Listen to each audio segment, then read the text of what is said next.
আজকে আমার দিনটি শুরু হয় ঠিক এভাবে। বাইকটি নষ্ট হয়ে যায় মাঝপথে। সো আমাকে যেতে হয় লোকাল ট্রান্সপোর্টে করে।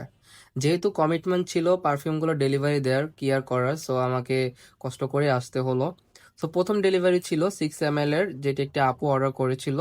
অনেকক্ষণ ওয়েট করার পর আপুকে আমি এই পারফিউমটি দিতে যাচ্ছি। এরপরও ছিল 30 ml এর একটি ডেলিভারি, যেটির আগে আমি গিয়েছিলাম ক্লাসে।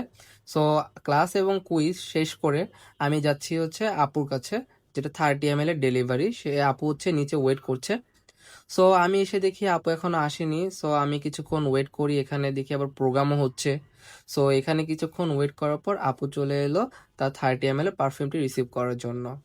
তাকে ডেলিভারি করে ইউনিভার্সিটি এরকম গ্রিন সৌন্দর্য দেখে আমি হচ্ছে বাসার দিকে রওনা হই। সো আজকেও যেহেতু আমার হচ্ছে বাইক নেই, আমাকে যেতে হচ্ছে লোকাল ট্রান্সপোর্টে করে। এভাবে গ্রামের সৌন্দর্য দেখতে দেখতে, ইউনিভার্সিটির সৌন্দর্য দেখতে দেখতে আমি চলে এলাম বাসায়।